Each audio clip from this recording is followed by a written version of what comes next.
The phone rang at 2:13 a.m. Marco opened his eyes slowly and froze when he saw the screen. Mama calling. His mother never called this late. Never. He answered immediately. Mama? Instead of her voice, he heard crying. Then a terrified whisper. Marco? Save Sophia. The line suddenly died. Marco's heart stopped. He called back again and again.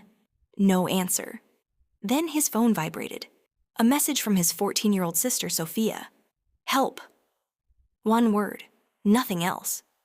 Marco grabbed his keys and ran into the storm outside. Rain crashed against the streets while thunder shook the sky. He hadn't returned home in 3 years. After endless fights with his violent stepfather Antonio, Marco left town and cut ties with the family. But tonight, something terrible had happened. As he sped down the highway, another message appeared. He knows I called you. Marco pressed harder on the gas. Fear twisted in his chest. When he finally reached the old family house, his blood turned cold. The front door stood open. Lights flickered inside. Broken glass covered the floor. Furniture was overturned. Mama? Sophia? No answer. Then he noticed drops of blood leading toward the basement. Marco slowly opened the basement door. Darkness. Suddenly, Marco! Sophia ran from the shadows and threw herself into his arms, crying uncontrollably. I thought he would kill you too. Marco hugged her tightly. Where's Mama? Sophia trembled. Antonio took her. Marco's stomach dropped. Sophia explained through tears. Mama wanted to leave him tonight. He got furious, destroyed the house, then forced her into the truck. Marco clenched his fists. Where did he go? Sophia whispered. The old bridge. Marco instantly understood. The abandoned bridge above the canyon. Antonio always went there when he lost control. Marco rushed Sophia back into the car. The storm grew worse as they climbed the mountain road.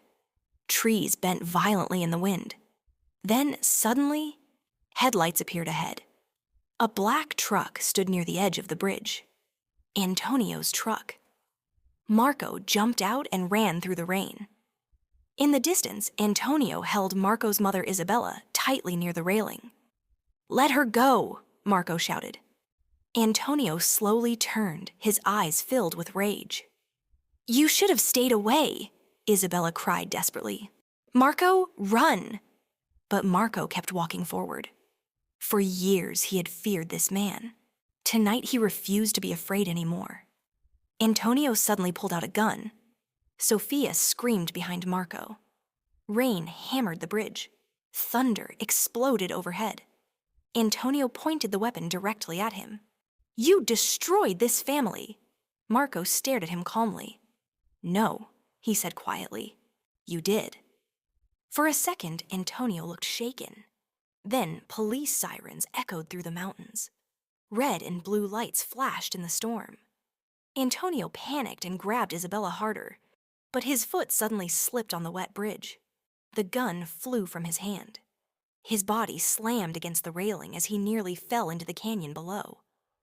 Without thinking, Marco grabbed Antonio's arm. Antonio stared at him in shock. Why are you helping me? Marco's eyes filled with pain. Because I won't become you. Police officers rushed forward and pulled Antonio away before arresting him. Isabella collapsed into Marco's arms, crying. Sophia hugged both of them tightly while the storm slowly began to calm. For the first time in years, their family finally felt safe. 3 months later, Marco's phone rang again late at night.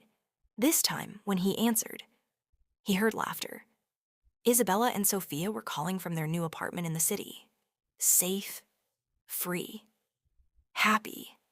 Marco smiled while watching rain fall quietly outside his window. Because sometimes, one phone call can destroy your life, and sometimes it can save it forever.